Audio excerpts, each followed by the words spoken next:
श्री पद्मावती देवी की कहानी। जैन धर्म के 23वें तीर्थंकर भगवान पार्श्वनाथ जब अभी सांसारी अवस्था में थे, तब एक बार वे अपने मित्र सुभोम कुमार के साथ वाराणसी नगरी में वन विहार के लिए निकले। वे वन की शांत और प्राकृतिक शोभा का निरीक्षण कर रहे थे।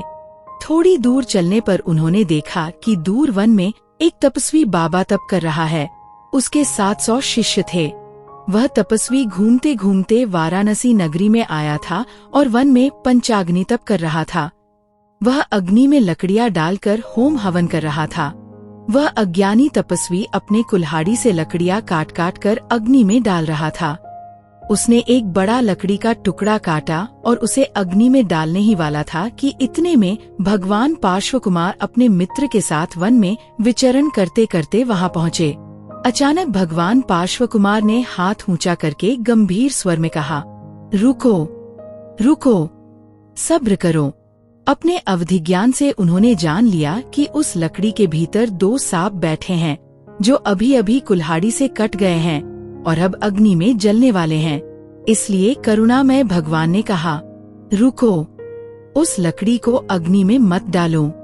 परंतु अज्ञानी तपस्वी क्रोधित होकर बोला, तू मुझे रोकने वाला कौन है?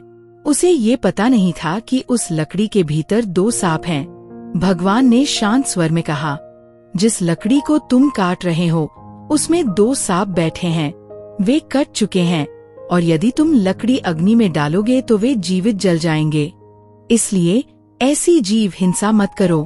यह सुनकर भी उस तपस्वी ने विश्वास नहीं किया और व्यंग्य से बोला, तू कौन सा त्रिकालज्ञानी बन गया है जो लकड़ी के भीतर सांप देख रहा है? तू हमारे यज्ञ में विघ्न डालने आया है। भगवान ने कहा, यदि तुम्हें विश्वास न हो तो लकड़ी को चीर कर देख लो। क्रोध में भरा हुआ वह तपस्वी कुल्हाड़ी लेकर लकड़ी को चीरने लगा। जैसे ही उसने लकड़ी चीर दी, भीतर से 2 तड़पते हुए सांप निकल आए। उनके शरीर के 2 टुकड़े हो गए थे। वे पीड़ा से कांप रहे थे। वे भगवान पार्श्व कुमार की ओर टकटकी लगाए देख रहे थे, मानो उनसे दया की याचना कर रहे हों। वह तपस्वी भी एक क्षण के लिए आश्चर्यचकित रह गया। भगवान ने उन सांपों की ओर करुणा से दृष्टि डाली। उनकी दृष्टि पड़ते ही दोनों सांपों को शांति मिल गई। भगवान ने गंभीर स्वर में तपस्वी को कहा, अरे, जीव कितना अज्ञानी है। जहाँ जीव हिंसा होती है वहाँ धर्म कैसे हो सकता है? तुम यज्ञ के नाम पर जीवों की हत्या करते हो और उसी मार्ग से मोक्ष पाना चाहते हो। यह अज्ञान का मार्ग है। हिंसा त्यागो और सच्चे जीव दया के मार्ग को अपनाओ। परंतु वह तपस्वी अहंकार में कहने लगा, मुझे उपदेश देने वाला तू कौन है? मैं तो 700 शिष्यों का गुरु हूँ। ऐसे साक्षात भावी तीर्थंकर उसके सामने खड़े थे, फिर भी उसका क्रोध शांत नहीं हुआ। भगवान पार्श्व कुमार ने सांपों से कहा, हे सर्पराज, इस अज्ञानी तपस्वी की कुल्हाड़ी से तुम्हारे शरीर के टुकड़े हो गए हैं, परंतु तुम क्रोध मत करना। पूर्व जन्म में क्रोध के कारण ही तुमने यह सर्प योनि पाई है। अब क्रोध छोड़ो, क्षमा भाव धारण करो और पंच परमेष्ठी भगवान का शरण लो। ऐसा कहकर भगवान ने उन्हें धर्मोपदेश दिया। दोनों सर्प बहुत शांति से वह उपदेश सुनने लगे। अहो, ऐसे होनहार तीर्थंकर के दर्शन और उनकी वाणी सुनकर नाग और नागिनी अपना दुख भूल गए और शांत भाव से भगवान की ओर देखने लगे। वे सोचने लगे, हम जैसे विषैले जीवों पर भी प्रभु ने दया कर सच्चा धर्म सिखाया, हमारा कल्याण किया। धन्य है ये भगवान। ऐसा सोचकर दोनों सर्पों ने भक्ति से सिर झुकाया। भगवान के शांत रस से भरे वचनों को सुनकर नाग नागिनी दोनों को अपार शांति मिली और वे उसी क्षण भगवान के शरण में अपने शरीर का त्याग कर भवनवासी देव रूप में धर्मेंद्र देव और पद्मावती देवी के रूप में जन्मे। अवधिज्ञान से भगवान का उपकार जानते हुए उन्होंने मन ही मन कहा, धन्य है ये जिनधर्म, धन्य है भगवान पार्श्वनाथ, जिन्होंने हमें सर्प से देव बनाया और संसार से छुड़ाने वाला धर्म दिया।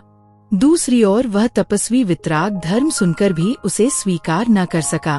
अपने मिथ्यात्व, क्रोध और कषायों के वश में रहकर यज्ञ के नाम पर वह जीव हिंसा करता रहा। अंततः वह क्रोध के शल्य से ग्रस्त होकर मरा और मेघमाली देव के रूप में उत्पन्न हुआ। उसने पाप किए थे, इसलिए हल्के गुण का देव के रूप में जन्मा। समय बीतता गया। भगवान पार्श्वनाथ अब संसार त्याग कर मुनि बन गए और विचरण करने लगे। एक बार जब वे ध्यान योग में कौसग मुद्रा में खड़े थे, तब मेघमाली देव वहां से गुजरा। वह अपने पूर्व जन्म का बदला लेना चाहता था, इसलिए भगवान पर अनेक प्रकार के उपसर्ग कष्ट करने लगा। वह भगवान पर अग्नि की ज्वाला फेंकने लगा, परंतु भगवान को उसका कोई प्रभाव नहीं हुआ। यह देखकर वह और अधिक क्रोधित हुआ और पहाड़ जैसे बड़े बड़े पत्थर उठाकर भगवान की ओर फेंकने लगा। फिर भी भगवान को तनिक भी आंच नहीं पहुंची। उनके ऊपर पत्थर की एक कणी भी नहीं पड़ी। भगवान अपने ध्यान में पूर्णतया स्थिर रहे। जब इतने उपसर्गों के बाद भी भगवान नहीं डिगे, तब मेघमाली ने तेज वर्षा शुरू की। वह प्रचंड गर्जना के साथ धोधमार जलवृष्टि करने लगा, मानो भगवान को पानी में डुबो दे। भगवान पर हो रहे इस घोर उपसर्ग से धर्मेंद्र देव का आसन कांप उठा। उन्होंने अपने अवधिज्ञान से जान लिया कि हम पर महान उपकार करने वाले पार्श्व मुनिराज पर यह मेघमाली घोर उपसर्ग कर रहा है। तुरंत ही धर्मेंद्र देव और पद्मावती देवी वहां पहुंचे और उपसर्ग दूर करने के लिए तत्पर हुए। उन्होंने अत्यंत भक्ति भाव से जल में कमल की संरचना की, जिससे भगवान उस जल से ऊपर ठहरे रहे।